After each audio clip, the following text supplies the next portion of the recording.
안녕하세요, 썰굴입니다. 요즘 제사 지내는 집들 많이 있나요?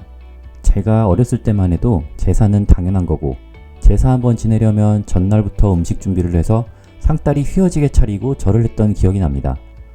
하지만 점점 핵가족화 되어가고 사는 게 바빠지면서 이렇게 제사를 지내는 집은 이제 거의 찾아보기 힘들죠. 하지만 종갓집이라던가 보수적인 집들은 아직도 제사를 중시하고 1년에도 몇 번씩 일을 치르고 있는데요. 오늘의 사연은 이 제사와 관련된 이야기입니다. 사연 시작 전 구독, 좋아요 부탁드리고요. 그럼 오늘의 사연 시작합니다. 안녕하세요. 저는 시댁과 제사 문제로 이혼 소송 중에 있는 30대 초반 주부입니다. 정말 염치도 없고 양심도 없는 제 시댁 욕 좀 하려고 글을 써봅니다. 주변에서 제사 때문에 이혼한다고 하면 결혼 전에 모르고 결혼했냐고 물어보시는데요. 전 정말 몰랐습니다. 시댁 식구들이 합심해서 저를 속였거든요. 사건의 전말은 이렇습니다. 저와 남편은 결혼정보회사에서 만나서 결혼하게 되었습니다. 원래 저도 시골 출신이라 그 시골 특유의 남존여비 사상이 너무 싫었습니다. 그래서 매칭 조건에 꼭 서울 출신, 적어도 대도시 출신의 사람만 만나겠다고 했습니다. 시골이면 아무래도 가부장적인 마인드가 남아있을 것 같아서요. 결혼정보회사 매니저는 지방이지만 대구 출신의 남성이라고 지금의 제 남편을 매칭시켜줬습니다. 거기다 누나가 2명 있는 막내라고 했는데 저는 대구 정도면 광역시이니까 괜찮겠지 싶었다가도 늦둥이 장손이라는 소리에 고민을 좀 했습니다. 매니저는 진짜 괜찮은 사람이니 한 번만 만나보라고 절 설득했습니다. 남편을 직접 만나보니 매니저의 말대로 괜찮은 사람이었습니다. 남편이 외모도 괜찮고 직업도 안정적이어서 금방 결혼 이야기가 오갔습니다. 이때 남편에게는 전 정말 가부장적인 집안은 사절이다. 특히 장남이라고 이것저것 해야 하면 죽어도 결혼 못한다고 했고요. 남편은 자기 집은 절대 안 그렇다고 부모님 2분 다 개방적이셔서 며느리 터치 하나도 안 할 거라고 했고 그렇게 집에 인사를 드리러 가기로 했었습니다. 거기서 집안 분위기가 어떤가 직접 보고 판단하려고 했죠. 경상도 대구 쪽이면 보수적이니까 솔직히 걱정도 좀 했습니다. 그렇게 남편과 인사를 드리러 갔고 분위기가 어떤지 살펴봤죠. 음식은 시어머니께서 다 준비하셨지만 다행히도 설거지할 때는 아버님이 도와주시더라고요. 그리고 이런저런 이야기를 하다가 제사 이야기도 했습니다. 전 단도직입적으로 제사는 좀 어렵다고 했습니다. 어렸을 때 제사 음식 준비하던 게 너무 싫었던 기억이 있고 여자들만 생고생하는 그 문화가 너무 싫다고 솔직히 말씀드렸습니다. 시부모님께서는 아무 걱정 말라시며 시댁은 1년에 딱 2번 명절 때 제사 지내는데 그마저도 음식은 전부 주문해서 한다고 했습니다. 와서 먹고 치우는 것만 거들면 할 게 없다고 하시더라고요. 전 안심이 되었습니다. 명절 때야 원래 모여서 음식 먹어야 하니까 차례 지낼 겸 음식 사다가 먹고 치우면 그리 힘들 건 없다고 생각했습니다. 그렇게 남편의 모든 것을 확인한 후 본격적인 결혼 준비를 시작했고 만난 지 1년 만에 결혼을 하게 되었습니다. 1년 동안 남편도 명절 때 말고는 고향에 내려가지는 않았고요. 그렇게 결혼하고 6개월 만에 임신을 하게 되었습니다. 아이 성별은 여자아이였고요. 시부모님께 이 사실을 알려드렸습니다. 시부모님은 요즘엔 딸이 귀하다며 잘했다고 하시더군요. 하지만 목소리에서 뭔가 아쉬움이 묻어나왔습니다.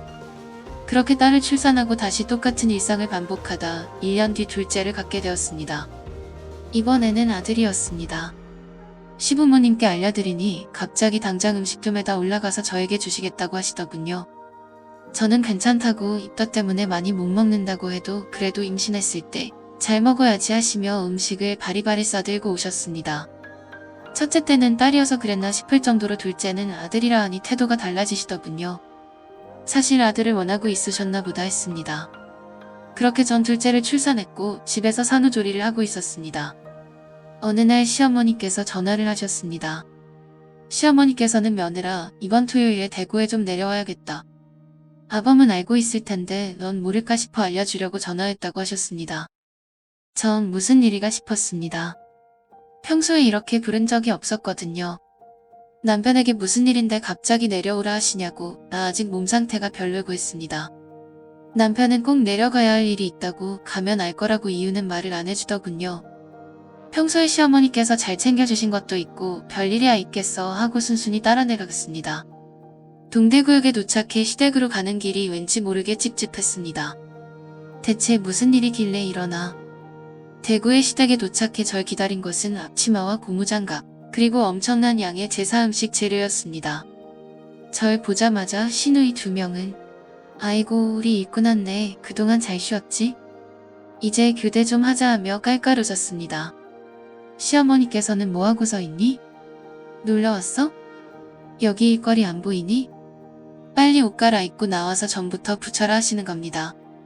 전 이게 대체 무슨 상황인가 경황이 없어 일단 시키는 대로 옷을 갈아입고 앞치마를 두르고 쭈그리고 앉아 전을 부치기 시작했습니다. 시어머니께서는 너도 이제 아들까지 낳은 명실공히 우리 집안의 정식 며느리다. 이제부터 집안 재산은 네가 물려받거라 이러시는 겁니다. 전네? 제사요? 저희 집 제사 없다고 하셨잖아요 하고 되물었습니다. 큰 시누이는 깔깔 웃으며 아이고 너 참 재미있다. 대구로 시집 오면서 제사 안 지낼 생각을 했어? 너 속이려고 제사 없다고 했지. 너 아들 낳을 때까지 기다려준 거야. 그것도 감사한 줄 알아 하는 겁니다. 그러니까 아이, 특히 아들 낳고 다른데 못 갈 것 같은 상황이 되니까 이제야 제사가 있다고 저한테 통보한 겁니다. 전 황급히 남편을 끌고 방에 들어가 따졌습니다. 이게 어떻게 된 일이야? 제사 없다고 했잖아? 그런데 갑자기 이게 뭐야? 했더니 남편이 이실 찍고 하더군요. 사실은 우리 집 제사가 1년에 11개야. 할아버지 위로 5대까지 지내거든 하더군요. 뭐라고? 5대? 5대면 10명이지 11명은 또 뭐야? 하고 따졌습니다. 그랬더니 남편은 증조 할아버지가 첩을 들였었는데 그분이 우리 할아버지를 그렇게 예뻐하셨다네. 그래서 할아버지 때부터 그분도 같이 제사 모시고 있어서 11명이야. 우리 집 정이 많고 참 좋지? 이런 헛소리를 하더군요. 그러면서 그동안 애 낳는다고 3년 쉬었으니까 이제부턴 자기가 좀 앞장서서 제사 준비도 하고 해줬으면 좋겠네. 그래야 우리 애들도 전통을 보고 배워서 나중에 우리도 제사밥 얻어먹지 않겠어? 하며 웃는 겁니다. 전 당했다는 생각이 들었습니다. 이혼도 못할 상황이 될 때까지 기다렸다가 저에게 모든 짐을 지워버린 겁니다. 그렇게 그날 제사 준비하고 제사 지내고 치우고 나니 주말이 모두 지나갔습니다. 녹초가 된 몸으로 다시 서울로 올라왔고요. 그런데 시어머니가 문자로 제사 날짜를 보내왔습니다. 명절 빼고 1월에 2개, 3월에 3개, 5, 6, 7월에 각각 하나씩에 9월에 2개, 11월에 1개, 총 11개가 적혀 있었습니다. 이대로라면 3월에는 거의 매주 대구에 내려가게 생겼더군요. 다음 제사 일정에 맞춰 또 대구에 내려갔습니다. 이번에는 재료들만 있고 아무런 준비도 안 되어 있더군요. 시어머니와 시누이 둘은 소파에 앉아 TV를 보다 제가 온 걸 보고는 우리 집 일꾼 왔어? 왜 이렇게 늦었어? 저기 주방에 우리가 장 다 봐놨으니까 얼른 준비해. 멀리서 온다고 해서 장은 우리가 봐놨어. 고맙지? 하는 겁니다. 전 아이 둘을 데리고 오는 것만으로도 너무 힘들어서 눈물이 왈칵 쏟아졌습니다. 그러게 서울 사람이랑 결혼할 걸 뭐 볼 게 있다고 대구까지 와서 이 생고생을 하나. 과거에 내가 너무 미웠습니다. 그리고 산더미처럼 쌓여있는 음식 재료들을 보면서 평생 이 짓을 해야 하나 하는 생각이 들었습니다. 그렇게 몇 시간을 전을 부치고 고기 산적을 굽고 국을 끓이고 과일을 깎고 정말 이 집안 인간들은 손 하나 까딱 안 하고 전부 저에게 일을 넘기고는 지들끼리 놀고 있더군요. 한참 음식 준비를 하는데 간식거리 좀 내와봐라. 왜 아직도 준비가 안 돼 있냐? 그렇게 손이 느려서 애들 둘 키울 수냐 있겠냐 하며 참견을 했습니다. 전 이번 제사도 겨우겨우 넘기고 죽을 것 같은 몸을 이끌고 서울로 돌아왔습니다. 혼자 처음으로 준비를 해봤는데 도저히 평생 이 짓거리를 할 수 없다는 생각이 들었습니다. 그래서 시어머니께 전화를 드려 제사를 좀 줄이거나 음식을 사서 하시면 안 되겠냐고 여쭤봤습니다.